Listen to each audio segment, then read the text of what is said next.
सुंदरकांड। हनुमान का लंका गमन। मित्रों द्वारा अभिनंदित महावीर हनुमान अदम्य उत्साह और स्वात्माभिमान के साथ सिर ऊंचा करके महेंद्र पर्वत के उच्च शिखर पर खड़े हो गए। उस समय वो विकराल फणधारी महासर्प के समान प्रतीत होते थे। उनका सुदृढ़ सुविशाल शरीर प्रभात काल की रश्मियों से अत्यंत देदीप्यमान हो रहा था। उन्होंने सामने अनंत सागर और अनंत आकाश को देखा, फिर अपने अंग प्रत्यंग को सुविकसित और संतुलित करके मन ही मन समस्त लोक शक्तियों को नमस्कार किया। इसके बाद अपनी दीर्घ भुजाओं को आगे फैला करके बड़े वेग से उछले और पृथ्वी, आकाश तथा समुद्र को कंपायमान करते हुए वायु गति से लंका की ओर चल पड़े। महामनस्वी रामदूत हनुमान अगम असीम सिंधु के ऊपर महामेघ की भांति गर्जन करते और अपने वक्षस्थल से वायुमंडल को चीरते हुए आगे बढ़े। मार्ग में मैनाक पर्वत मानो उनके स्वागतार्थ खड़ा था। हनुमान रुके नहीं, उसको छूते हुए आगे निकल गए। कुछ दूर जाने पर उन्हें राक्षसी जैसी भयावनी नागमाता सुरसा खड़ी मिली। हनुमान को देखते ही वो अपना लंबा चौड़ा मुंह फैलाकर उनकी ओर दौड़ी।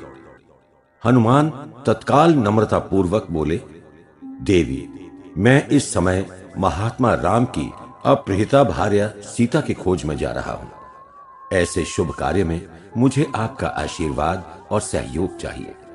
यदि आप खाना ही चाहती हैं तो कृपा करके मुझे इतना अवकाश तो दें कि मैं लंका से लौटकर श्री राम को सीता का समाचार बता दूं। उसके बाद मैं यथाशीघ्र आपके पास आ जाऊंगा। तब आप मुझे मारकर अपनी इच्छा पूरी कर लीजिएगा। सुरसा डपट कर बोली, मेरे आगे से कोई बचकर नहीं जा सकता। मैं आज तुझे निगल कर ही रहूंगी। वो अपने मुख को बढ़ाने लगी। उसके साथ हनुमान भी अपने शरीर को बढ़ाते गए। अंत में जब सुरसा का मुंह खूब चौड़ा हो गया तो वो बड़ी शीघ्रता से अपने अंगों को समेटकर उसमें चले गए और क्षण ही भर में फिर बाहर निकल आए। इसके बाद उन्होंने पुनः निवेदन किया, नागमाता, आपका मान मनोरथ पूरा हो गया। अब मैं आपसे आगे जाने की अनुमति चाहता हूं। सुरसा ने हनुमान की बुद्धिमत्ता और व्यवहार कुशलता से प्रसन्न होकर उन्हें आशीर्वाद सहित आगे जाने की अनुमति दे दी। हनुमान तीव्र गति से फिर अपने लक्ष्य की ओर चले। आगे जाने पर उन्हें एक दूसरी विपत्ति का सामना करना पड़ा। समुद्र में सिंहिका नाम की एक बूढ़ी राक्षसी रहती थी। उसने जल में हनुमान की परछाई पकड़ ली। उनकी गति रुक गई। सिंहिका ने अपनी अद्भुत आकर्षण शक्ति द्वारा उन्हें धीरे धीरे अपनी ओर खींच लिया। हनुमान उस राक्षसी के मुंह में पड़ गए। उन्होंने तत्काल अपने तीक्ष्ण नखों से उसका पेट फाड़ डाला। इस प्रकार अपने बुद्धि, बल और पुरुषार्थ से अनेक विघ्न बाधाओं को जीतते हुए महापराक्रमी हनुमान उसी दिन सागर के दूसरे तट पर जा पहुंचे। आगे बहुत छिपकर जाने की आवश्यकता थी, इसलिए वो अपने विराट शरीर को संकुचित करके वामन जैसे हो गए। समुद्र के किनारे लंब नामक एक पर्वत था। हनुमान चुपचाप उसकी एक चोटी पर चढ़ गए और वहीं से लंका का दृश्य देखने लगे। राक्षस राज रावण द्वारा शासित समृद्धिशालिनी लंका चारों ओर से गहरी खाई और परकोटों से घिरी थी। अनगणित शस्त्रधारी सैनिक बाहर से उसकी रक्षा कर रहे थे। नगर दुर्ग की दीवारों पर सैकड़ों शतघ्नियां रखी थीं। शरतकाल के मेघ जैसी शुभ्र गगन स्पर्शी अट्टालिकाएं दूर से ही दिखाई पड़ती थीं। उनके दरवाजे सोने के बने थे। भवनों पर स्वर्ण के कलश जगमगा रहे थे। देवताओं के चतुर शिल्पकार विश्वकर्मा द्वारा त्रिकूट पर्वत पर निर्मित वो अमरावती जैसी महापुरी आकाश में उड़ती सी प्रतीत होती थी। हनुमान उसकी शोभा और सुरक्षा की व्यवस्था देखकर चकित हो गए। दिन में किसी भी ओर से उसके भीतर प्रवेश करना कठिन था, अतः वहीं रुककर रात्रि की प्रतीक्षा करने लगे। रात होते ही हनुमान बिल्ली की तरह दुबककर लुकते छिपते आगे बढ़े और एक ओर से परकोटे को फांदकर लंकापुरी में प्रविष्ट हो गए। भीतर जाकर उन्होंने राक्षसों की राजधानी का वैभव देखा। उसमें स्वर्ण मणि रत्नों से अलंकृत अगणित भव्य भवन, अनेक प्रशस्त मार्ग और उद्यान, सरोवर तथा क्रीड़ागृह आदि बने थे। स्थान स्थान पर प्रकाश का समुचित प्रबंध था। चारों ओर मंगल वाद्यों की ध्वनि गूंज रही थी। यत्र तत्र शूल चापधारी सैनिक सावधानी से पहरा दे रहे थे। हनुमान ने वहां कई गुप्तचर भी देखे। उनमें कोई जटाएं बढ़ाए था, कोई केश मुंडाए था, कोई नग्न और कोई भिक्षुक का वेश बनाए था। उन सब की आंख बचाकर वो रावण के दुर्भेद्य राजदुर्ग में जा पहुंचे। वो सोने के परकोटे से घिरा था। भीतर एक से एक बढ़कर सैकड़ों उत्तमोत्तम भवन थे। उन सब के दरवाजे और कंकूरे सोने के बने थे। खिड़कियों और सीढ़ियों में हीरे मोती पन्ने जड़े थे। भोग विलास शोभा श्रृंगार के सभी साधन वहां उपलब्ध थे। महाप्रतापी रावण का राजप्रासाद इंद्र भवन को भी लज्जित करता था। चंद्रमा उदय हो आया था। चांदनी रात में हनुमान वहां की अट्टालिकाओं पर चढ़कर एक एक करके भीतरी भाग को देखने लगे। बहुत खोजने पर भी सीता नहीं मिली। तब वो चुपके से रावण के शयनागार में घुसे। रावण एक सुसज्जित शैया पर बड़े आराम से सो रहा था। आसपास अनेक सुंदरियां भी सो रही थी। इधर उधर मदिरा की प्यालियां पड़ी थीं। दीपकों के मंद प्रकाश में हनुमान ने उन कामनियों को देखा। किसी के मोतियों के हाथ टूटे थे, किसी के वस्त्र शिथिल हो गए थे, किसी के आभूषण खिसक कर गिर पड़े थे। सभी हास विलास से थककर एक दूसरे के सहारे सोई थीं। वो राक्षस राज रावण की पतिव्रता पत्नियां थीं। रावण ने उनमें से एक का भी बलपूर्वक अपहरण नहीं किया था। सभी उसके गुणों पर आसक्त होकर स्वेच्छा से उसकी प्रणयिनी बनी थीं। हनुमान बड़ी सावधानी से घूम घूम कर रावण के अंतपुर का निरीक्षण करने लगे। बहुत सी लावण्यवती वेश्याएं भूमि पर निद्रामग्न पड़ी थीं। नृत्य संगीत के बाद वो वहीं थक कर सो गई थीं। कोई अपनी ढोलक को, कोई वीणा को और कोई मृदंग को लिपटाई पड़ी थी। घूमते घूमते हनुमान ने एक अति विभूषित शैया पर एक अत्यंत सुंदर स्त्री को शयन करते देखा। वो वास्तव में रावण की पटरानी मंदोदरी थी। लेकिन हनुमान को यह भ्रम हुआ कि कहीं वही तो सीता नहीं है। कुछ देर तक मन ही मन तर्क वितर्क करने के बाद उन्होंने अंत में यही निश्चय किया कि वो सीता कदापि नहीं हो सकती, क्योंकि महात्मा राम की सती साध्वी वियोगिनी पत्नी इस प्रकार श्रृंगार करके पर पुरुष के शयन मंदिर में सुख की नींद नहीं सो पाएगी। हनुमान वहां से निराश होकर रावण की मधुशाला में गए और निद्रा मग्न विलासिनी स्त्रियों में सीता की खोज करने लगे। उस समय उन्हें पर स्त्री दर्शन के पाप का ध्यान आया और संकोच में पड़ गए। उन्होंने अपने हृदय को टटोला और स्वतः कहा, मैं इन स्त्रियों को कुदृष्टि से नहीं देख रहा हूं। इन्हें देखने से मेरे चित्त में कोई विकार नहीं उत्पन्न हुआ। मेरा अंतःकरण शुद्ध है और मैं शुभ उद्देश्य से ही इन्हें देखता हूं। जब तक मेरा मन मेरे वश में है तब तक मुझे पर स्त्री दर्शन का पाप नहीं लग सकता। सीता की खोज स्त्रियों में ही हो सकती है, अतः मेरी ये चेष्टा अनुचित नहीं है। हनुमान इस प्रकार संशय रहित होकर सीता की खोज में पुनः प्रवृत्त हुए। एक स्थान पर उन्होंने पुष्पक नामक उस स्वचालित विमान को देखा जिसे रावण कुबेर से बलपूर्वक छीन लाया था। मणि रत्नों से जटित और सुंदर पंखों से युक्त वो एक अद्भुत वस्तु थी। उसको देखने के बाद हनुमान लंकापति के दुर्ग से बाहर निकल आए और राजधानी के उद्यानों, लता मंडपों आदि में सीता को ढूंढने लगे। उन्होंने एक एक गली चौराहे, ताल तरैया तक में खोज की। नगरी का एक एक कोना छान डाला, पर सीता कहीं नहीं मिली। हनुमान हताश नहीं हुए। उन्होंने परकोटे पर चढ़कर चारों ओर दृष्टि दौड़ाई। दूर भांति भांति के वृक्षों से सुशोभित रावण की अशोक वाटिका दिखाई पड़ी। हनुमान मन ही मन भगवान की स्तुति करके उस ओर चल पड़े। वहां पहरेदारों की आंख बचाकर वो चुपके से भीतर घुस गए। राक्षस राज की अशोक वाटिका सचमुच अतीव सुंदर थी। उसमें रंग बिरंगे फूलों वाले अशोक, चंपा, मौलसिरी आदि के सैकड़ों वृक्ष लगे थे। स्थान स्थान पर कमनीय कुंज, लता वितान, क्रीड़ा सरोवर आदि बने थे। बीच में कैलाश पर्वत सा भव्य एक उद्यान गृह था। उसके चबूतरे सोने के बने थे। सीढ़ियों पर मणियां जड़ी थी। हनुमान एक घने अशोक वृक्ष पर चढ़कर बैठ गए और वहीं से छिपे छिपे उस भवन को देखने लगे। उसके बाहरी खंड में कई काली कलूटी डरावनी राक्षसियां बैठी थीं। उनमें से किसी का मुंह गधी जैसा, किसी का भैंस सा और किसी का सियारिन जैसा था।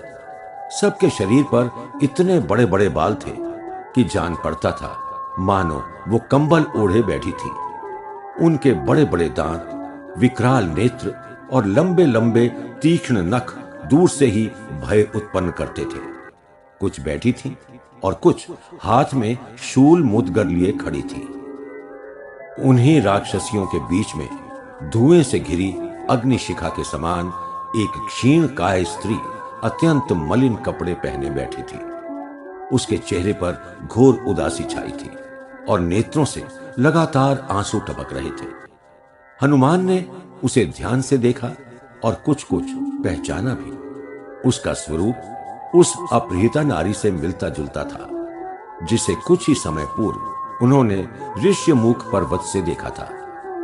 उसी ने ऊपर से गहने फेंके थे। जिस रंग के कपड़े में गहने बंधे थे उसी रंग का कपड़ा उसके शरीर पर दिखाई देता था। इन बातों से हनुमान को विश्वास हो गया कि वो वास्तव में सीता ही हैं। पति के प्रेम वश जो राज सुखों को लात मारकर वन में चली आई थी और फल मूल खाकर वन में भी भवन से अधिक सुख का अनुभव करती थी, जिनके बिना राम का जीवन सूना हो गया था, उन्हीं सती साध्वी सीता का दर्शन करके हनुमान कृतार्थ हो गए। उन्होंने हर्ष से गदगद होकर मन ही मन उस देवी को प्रणाम किया। हनुमान बहुत देर तक वहीं से बैठे बैठे सीता की करुणाजनक दशा देखते रहे। रात्रि के अंतिम प्रहर में वेद पाठ के साथ अनेक मंगल वाद्यों की ध्वनि सुनाई पड़ी। रावण को जगाने के लिए नाना प्रकार के मांगलिक कृत्य होने लगे।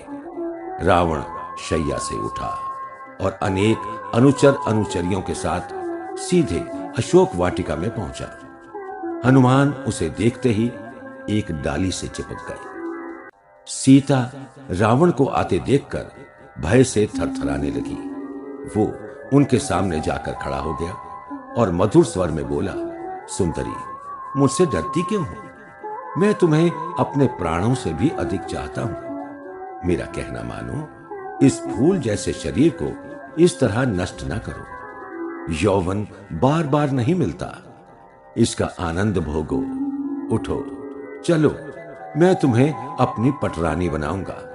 अपना सर्वस्व तुम्हें समर्पित कर दूंगा। इस पृथ्वी को जीतकर तुम्हारे पिता जनक को सौंप दूंगा। चंद्रमुखी, सुलोचने, अपने इस प्रेम पुजारी की प्रार्थना मान लो। उस जंगली राम की चिंता छोड़ो। उस दरिद्र के पास क्या रखा है? अब तू उसे देख भी नहीं सकेगी, इसलिए उसे भूल जा और लंकेश्वर की हृदयेश्वरी बनकर यथेष्ट सुख भोग। सीता के मन पर इन बातों का उल्टा ही असर पड़ा। वो रोती हुई बोली, पापी, अनार्य, तुम्हें पर स्त्री से ऐसा घृणित प्रस्ताव करने में लज्जा नहीं आती? तुम अपनी पत्नियों के पास जाकर ऐसी प्रेम की बातें करो। मैं राजा दशरथ की कुलवधू और धर्मात्मा राम की पतिव्रता धर्म पत्नी हूं। जिस प्रकार सूर्य से उसकी ज्योति को अलग करना असंभव है, उसी प्रकार राम से मुझे अलग नहीं किया जा सकता। तुम यदि अपना और अपने भाई बंधुओं का कल्याण चाहते हो तो मुझे मेरे स्वामी के पास पहुंचा दो और उनसे अपने अपराध के लिए क्षमा मांग लो। नहीं तो राम अपने बाणों से तुम्हारा और इस सारी लंका का सर्वनाश कर डालेंगे। रावण इस प्रताड़ना से हतप्रभ हो गया और सीता को धमकाता हुआ बोला, सीते, मैंने तुझे 1 वर्ष का समय दिया था, उसमें केवल 2 मास शेष हैं। मैं फिर कहता हूं कि यदि इस बीच तूने मेरे प्रस्ताव को न माना तो मेरे रसोइये तेरे शरीर के टुकड़े टुकड़े करके मुझे उसी का कलेवा खिलाएंगे। सीता ने तिरस्कार के साथ उत्तर दिया, रावण, मैं तुम्हारी घुड़की धमकी की परवाह नहीं करती। तुम यदि सच्चे शूर होते तो मुझे इस तरह धोखे से चुरा कर ना लाते। रावण की आंखें क्रोध से लाल हो गई। वो उपस्थित राक्षसियों से बोला, तुम लोग जिस तरह भी हो 2 महीने के भीतर इसे ठीक रास्ते पर लाओ। इसके बाद वो अकड़ता हुआ वहां से चला गया। राक्षसियां सीता को डराने धमकाने लगी। सीता दुख से व्याकुल होकर रोती हुई बोली, हा मेरे राम, तुम कहां हो? क्या तुम मुझे भूल गए? नहीं नहीं, तुम मुझे भूले ना होगे।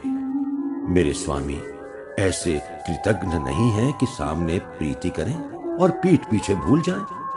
सीता के हृदयोद्गार सुनकर त्रिजटा नाम की वृद्धा राक्षसी अन्य राक्षसियों से बोली, अरे पापिनियों, तुम लोग सीता को नहीं पहचान सकोगी।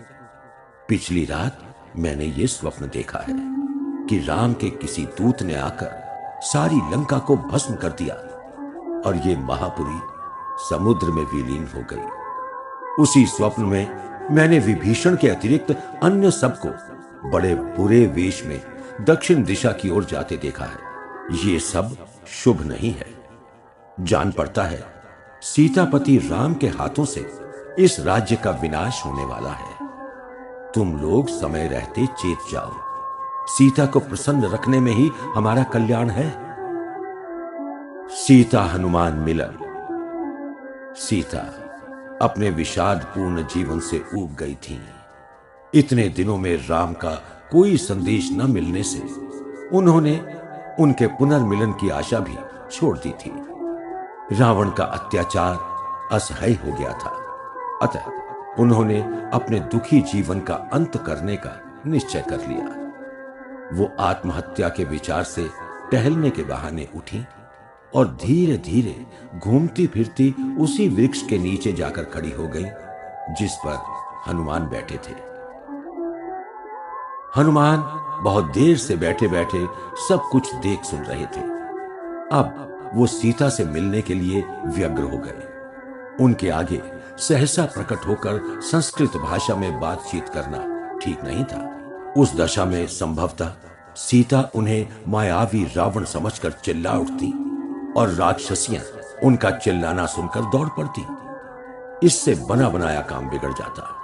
अतएव दूरदर्शी हनुमान ने एक निश्चय तो यह किया कि पेड़ पर से ही सीता को राम का वृत्तांत सुनाकर धीरे धीरे अपनी ओर आकर्षित करना चाहा, और दूसरा ये कि उनसे जनसाधारण की ऐसी भाषा में बातचीत करनी चाहिए जिसे राक्षसियां ना समझें। सीता जिस समय गले में दुपट्टा बांधकर आत्महत्या की तैयारी कर रही थी, हनुमान इस प्रकार गुनगुनाने लगे। अयोध्या में दशरथ नाम के एक प्रतापी राजा थे। उनके ज्येष्ठ पुत्र राम बड़े धर्मात्मा और शूरवीर थे। उन्होंने जनकपुरी में जाकर शिव धनुष तोड़ा। राजा जनक ने उनके शौर्य वीर्य पर मुक्त होकर उनके साथ अपनी सर्वशुभ लक्षण संपन्न कन्या सीता का विवाह कर दिया। राम सीता में परस्पर बड़ा प्रेम था। एक दिन वयोवृद्ध राजा दशरथ ने अपने प्राण प्यारे पुत्र को युवराज बनाने का निश्चय किया।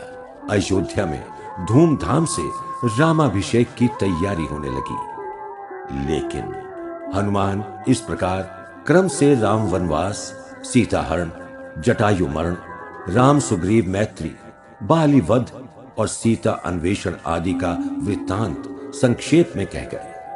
सीता ने उसे सुना और चौंक कर ऊपर देखा। वहां राजा सुग्रीव के सचिव, बुद्धिमानों में श्रेष्ठ हनुमान बैठे दिखाई पड़े। उन्हें देखते ही वो घबरा गई और हा राम, हा लक्ष्मण कहकर रोने लगी। तब हनुमान धीरे धीरे नीचे उतरे और उन्हें प्रणाम करके बोले, देवी, आप कौन हैं? क्या आप किसी स्नेह स्वजन के वियोग से पीड़ित हैं? आप तो किसी उच्च वंश की राजकन्या प्रतीत होती हैं। सत्य कहिए, आप महात्मा राम की धर्मपत्नी सीता तो नहीं है? सीता को बहुत दिनों बाद कोई सुख दुख पूछने वाला मिला था। इससे उनके चित्त को थोड़ी शांति मिली। उन्होंने हनुमान को संक्षेप में अपना परिचय दिया और अंत में उनका भी परिचय पूछा।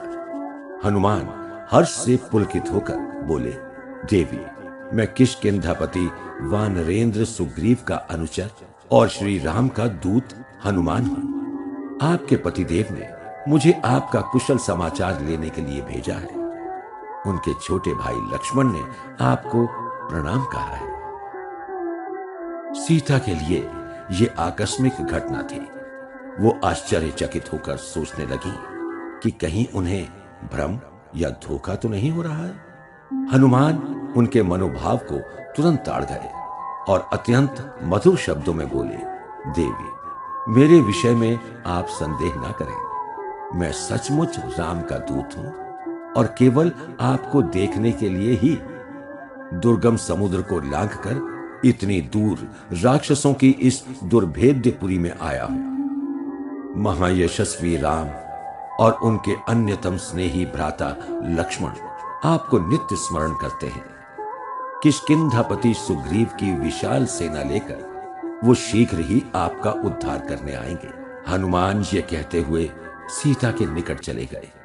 सीता उनके रूप में कपट वेशधारी रावण की आशंका से भयभीत होकर पीछे हट गईं और बोली, वानर, तुम्हारे प्रति मेरे मन में संदेह होता है, लेकिन साथ ही न जाने क्यों मेरा हृदय तुम्हारी ओर अपने आप खींचा जा रहा है। क्या तुम सचमुच मेरे प्रियतम के दूत हो? तुम्हारी उनसे कहां भेंट हुई? मेरे स्वामी के विषय में तुम्हें जो कुछ भी ज्ञात हो, कृपया करके मुझे सुनाओ। हनुमान ने सीता को अपनी और राम की भेंट तथा राम सुग्रीव की मैत्री का विवरण सुनाया और प्रसंगवश उनके फेंके हुए आभूषणों की चर्चा करके कहा, देवी, राम उन आभूषणों को हृदय से लगाकर रोते रोते मूर्छित हो गए थे। आपके बिना उन्हें कुछ भी अच्छा नहीं लगता। उन्होंने आपको ढूंढने के लिए चारों दिशाओं में लाखों वानर भेजे हैं। राम के रूप गुण का यथा तथ्य वर्णन करके हनुमान ने सीता को राम द्वारा भेजी हुई नामांकित मुद्रिका दी। उसे देखते ही सीता की आंखों में आंसू छलछलाए। उन्होंने प्रियतम की स्नेह भेंट को हृदय से लगा लिया और हर्ष से विह्वल होकर कहा, कपिवर, तुम अवश्य ही मेरे स्वामी के विश्वास पात्र दूत हो। तुमने उनका और मेरा बहुत बड़ा कार्य किया है। हनुमान, मुझे उनके विषय में और कुछ बताओ। वो मुझसे विरक्त तो नहीं हो गए?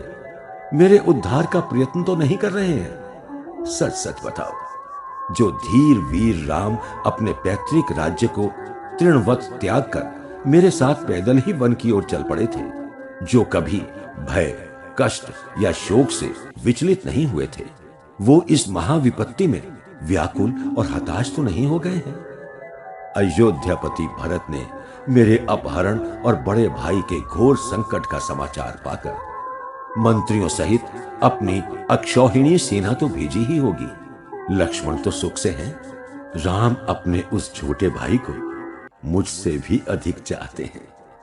हनुमान ने कहा, देवी, महात्मा राम इस समय आपके विरह से बहुत ही संतप्त हैं।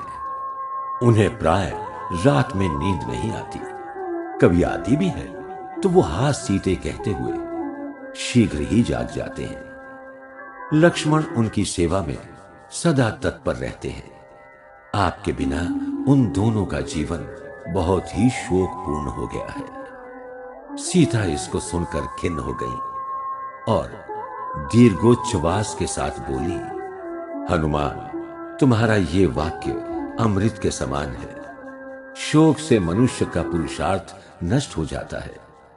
जब राम इस प्रकार शोक व्यथित हैं, तो मेरा उद्धार कैसे होगा? हनुमान ने निवेदन किया, देवी, आप इसकी चिंता न कीजिए, अभी मेरी पीठ पर बैठ जाइए। मैं आज ही आपको समुद्र के पार राम के पास पहुंचा दूंगा। सीता ने तुरंत उत्तर दिया, हनुमान, ऐसी बात से तो तुम्हारी कपिता ही प्रकट होती है। इस छोटे से शरीर पर तुम मुझे लेकर इतनी दूर कैसे जाओगे? कहीं मैं डर कर बीच समुद्र में गिर गई या राक्षसों ने पीछा करके पकड़ लिया तो क्या होगा? एक तो तुम अकेले, दूसरे अस्त्र शस्त्र भी नहीं लिए हो। वो तुम्हें मारकर मुझे कहीं ऐसी जगह छिपा देंगे जहां पता भी ना चले। इसके अतिरिक्त मैं स्वेच्छा से तुम्हारा या किसी पर पुरुष का शरीर भी नहीं छू सकती। अतः तुम जाकर सेना सहित राम को ही ले आओ और मेरा उद्धार करो। हनुमान ने कहा, अच्छा माता, अब मेरा यहां ठहरना उचित नहीं है। मैं शीघ्र ही महात्मा राम को आपका हाल बताऊंगा और उन्हें इस कार्य के लिए प्रेरित करूंगा। आपका कोई संदेश हो तो कृपा करके मुझे बताइए और अपना कोई चिन्ह भी दे दीजिए जिसे मैं आपकी ओर से उन्हें भेंट कर सकूं। सीता ने कहा, हनुमान, मिलते ही मनस्विनी कौशल्या के यशस्वी पुत्र के चरणों में मेरा सादर अभिवादन कहना, और जिनके कारण सुमित्रा सुपुत्रवती कहलाती है, जिन्होंने भाई के लिए राज सुखों को त्याग कर सेवा व्रत ले लिया है, जो मुझे माता तथा राम को पिता तुल्य मानते हैं, जिन्हें देखकर राम पिता को भूले और जिनको आर्यपुत्र मुझसे भी अधिक प्यार करते हैं, उन वीरवर लक्ष्मण से मेरा शुभाशीर्वाद कहना और यह भी कह देना कि जैसे भी संभव हो मेरे उद्धार का उपाय करें। यहां मेरी जो दुर्दशा हो रही है उसे राम को बताना और उनसे कहना कि अब मैं महीने 2 महीने से अधिक जीवित नहीं रहूंगी। वो जो भी कर सकें इसी बीच करें। इसके बाद उन्होंने अपना चूड़ामणि उतारकर हनुमान को दिया और कहा, लो हनुमान, मेरा ये स्मृति चिन्ह मेरे स्वामी को दे देना। हनुमान ने उसको आदर पूर्वक लेकर अपने पास रख लिया और हाथ जोड़कर विदा मांगी।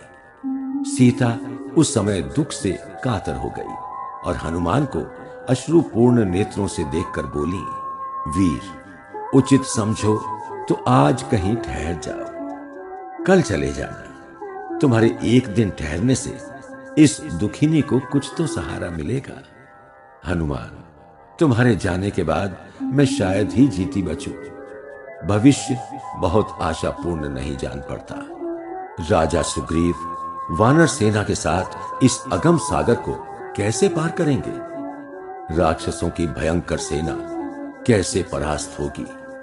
हनुमान ने कहा, सती सीता, आप किसी तरह का संशय ना करें। राम लक्ष्मण के साथ राजा सुग्रीव वानरों और रीछों की महासेना लेकर बहुत शीघ्र यहां आएंगे।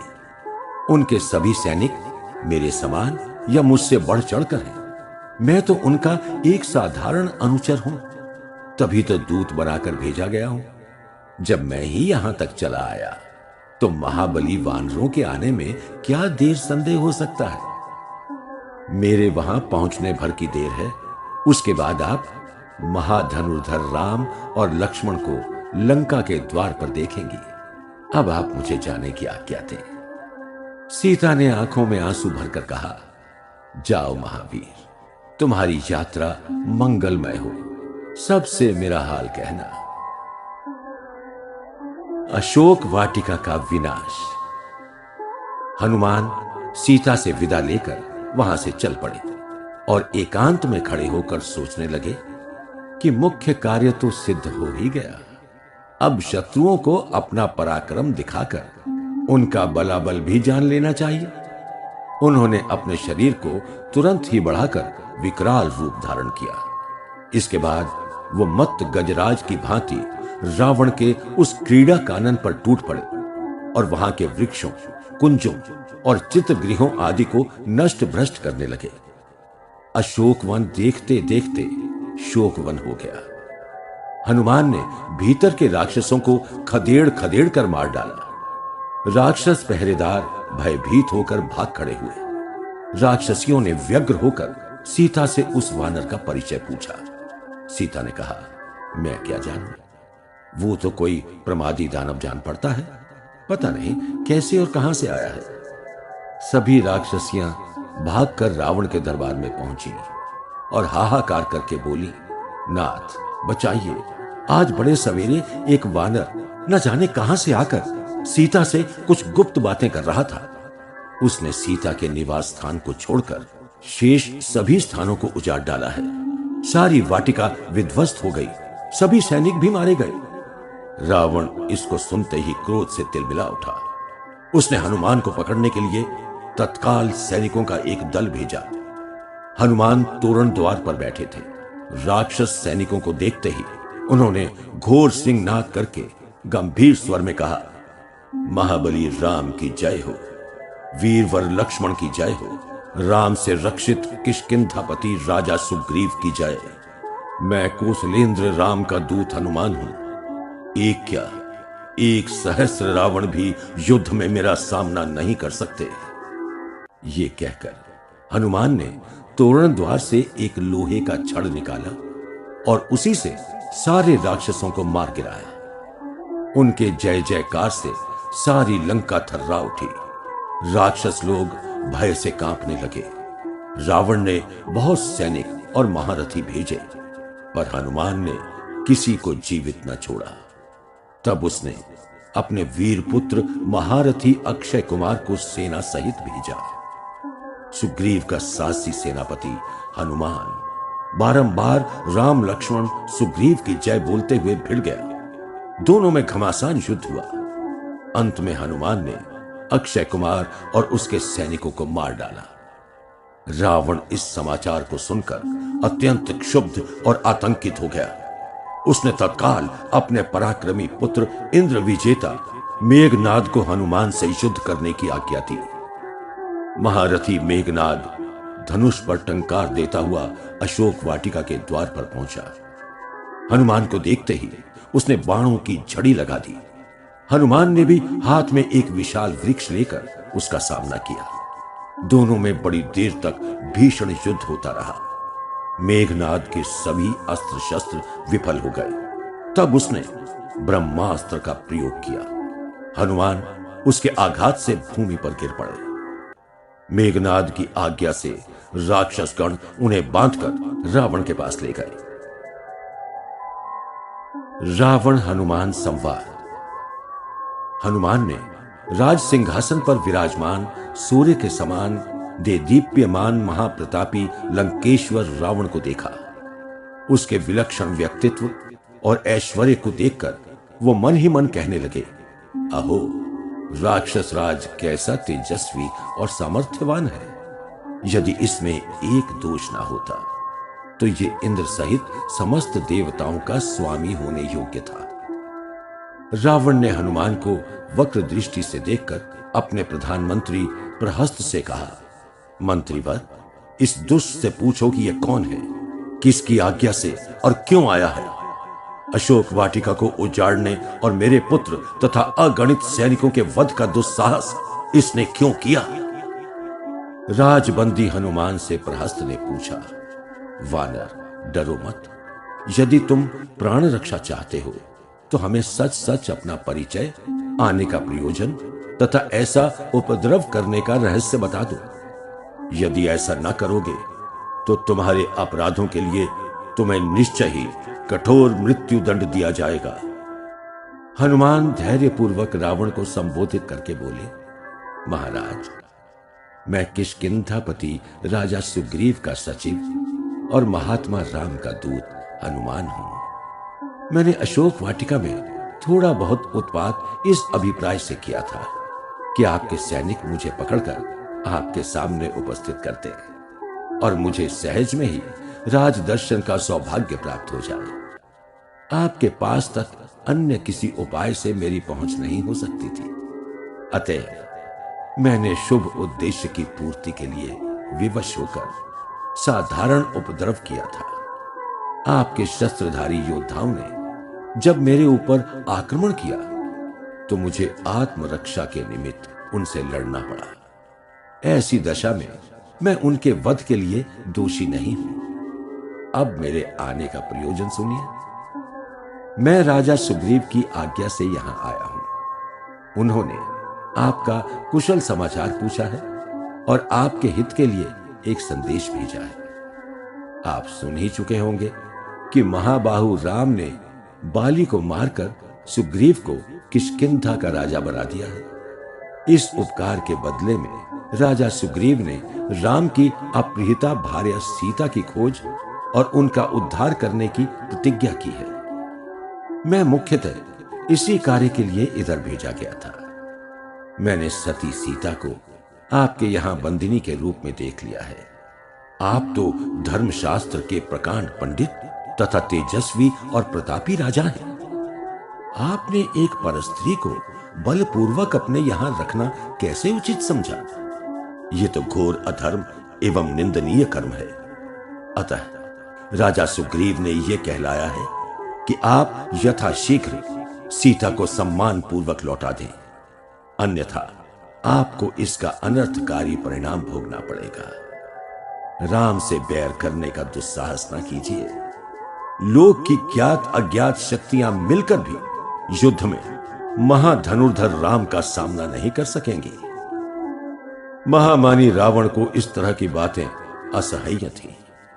उसने क्रुद्ध होकर अपने सैनिकों को हनुमान का वध करने का आदेश दिया।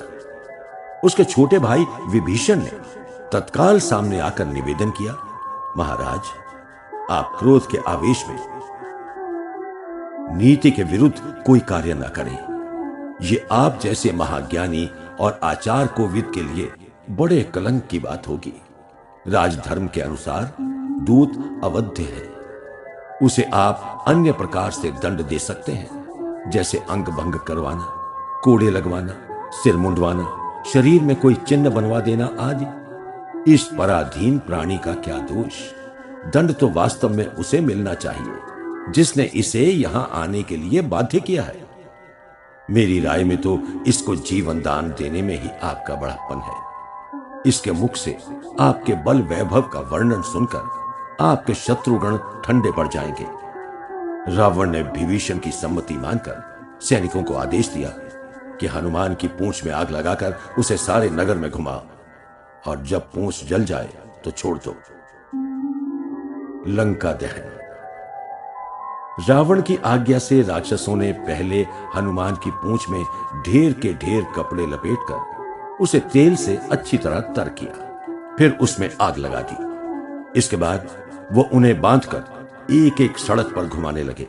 चारों ओर दर्शकों की, ताली पीटने वालों की भीड़ लग गई। लंका वासियों के लिए यह बढ़िया कौतुक था। वो हनुमान की दुर्गति देखकर हंसते थे और दूर से उनके ऊपर ईंट पत्थर फेंकते थे। हनुमान को भी इसमें आनंद आ रहा था, क्योंकि इस बहाने उन्हें लंका के सभी स्थान देखने का सुंदर अवसर मिल गया था। घूमते घूमते हनुमान एकाएक राक्षसों को झटका देकर निकल भागे और नगर के फाटक पर चढ़ गए। वहां फुर्ती से अपने बंद खोलकर वो पास के एक ऊंचे मकान की छत पर कूद पड़े। उनकी जलती हुई पूंछ से उस मकान में आग लग गई। वहां से कूदकर वो दूसरे मकान की छत पर पहुंचे, वो भी जलने लगा। इस तरह वो एक एक करके सभी मकानों में आग लगाते घूमने लगे। सारी लंका धक धकाकर जलने लगी। सबके अन्न, वस्त्र, घर द्वार भस्म होने लगे। दिशाएं ज्वालामुखी हो गईं। रावण की स्वर्णपुरी में दारुण हाहाकार मच गया। सहस्त्रों आकुल व्याकुल राक्षस स्त्री बच्चों सहित चिल्लाते हुए इधर उधर भाग गए। किसी ने हनुमान को पकड़ने या मारने की चेष्टा नहीं की, क्योंकि चारों ओर भगदड़ मची थी। सब अपनी अपनी जान बचाने की ही चिंता में थे। हनुमान लंकापुरी में अपना तथा अपने पक्ष का बल प्रकाशित करके समुद्र के किनारे गए। वहां उन्होंने जल में अपनी पूंछ की ज्वाला बुझाई। उत्तेजितावस्था में उन्हें सीता का ध्यान नहीं आया था। अब वो सोचने लगे कि कहीं उस भयानक अग्निकांड में सीता भी न जल गई हो। हनुमान व्यग्र होकर अशोक वाटिका की ओर दौड़े। वहां सीता को सुरक्षित देखकर वो अत्यंत प्रसन्न हुए। सीता ने बड़े हर्ष से उनका स्वागत किया। हनुमान की स्वदेश यात्रा। हनुमान ने एक साथ ही राम के बहुत से कार्य कर दिए थे। उन्होंने सीता का पता तो लगाया ही, उसके साथ साथ राक्षसों के देश में अपनी और सुग्रीव तथा संपूर्ण वानर सेना की धाक भी जमा दी। सीता को अब राम की विजय में संदेह नहीं रहा। हनुमान उनसे अंतिम विदा लेकर समुद्र के किनारे आए। वहां उन्होंने शत्रु की विध्वस्त पुरी को तिरस्कार के साथ देखकर घोर सिंहनाद किया। उसके बाद वो जिस मार्ग से आए थे उसी से दूने उत्साह के साथ लौट पड़े। इधर अंगद, जामवंत आदि हनुमान की बाट जोते बैठे थे। सहसा उनके कानों में गंभीर गर्जन की ध्वनि पड़ी। ऐसा जान पड़ा मानो दक्षिण दिशा का आकाश ही फट रहा है। क्षण क्षण पर वो ध्वनि तीव्र होती जाती थी। वानरगण चौंक कर ऊंचे ऊंचे वृक्षों और पर्वत शिखरों पर चढ़ गए। थोड़ी देर में लंका की ओर से एक प्रकाश पुंज बड़े वेग से आता दिखाई पड़ा। शीघ्र ही सब कुछ स्पष्ट हो गया। उनके साथी महावीर हनुमान अपने तेज से दिग्दिगंत को आलोकित करते और बारंबार राम सुग्रीव की जय बोलते हरहराते चले आ रहे थे। सब ने समझ लिया कि वो कृतकृत्य होकर ही लौटे हैं। वानरों में प्रसन्नता की लहर उमड़ पड़ी। वो तालियां पीट पीट कर नाचने लगे। हनुमान देखते देखते आ पहुंचे। वानरगण हनुमान की जय कहते हुए उन पर पुष्प वर्षा करने लगे।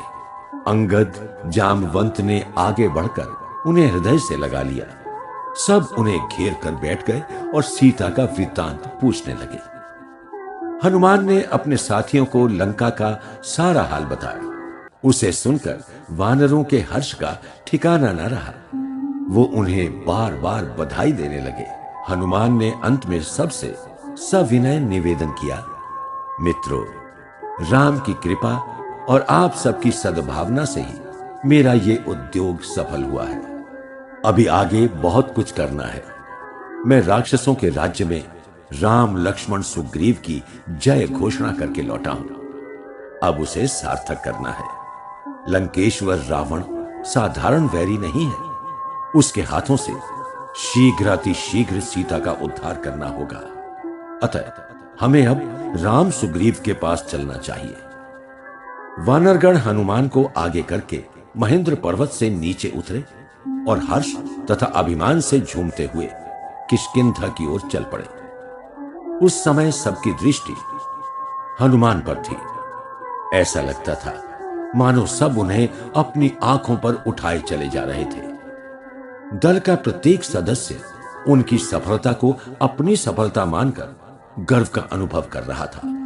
सभी राम सुग्रीव को सीता का संवाद सुनाने के लिए आतुर थे। चलते चलते वो सुग्रीव के मधुवन नामक फलोद्यान में पहुंचे। सुग्रीव का मामा दधिमुख उसका प्रधान रक्षक था।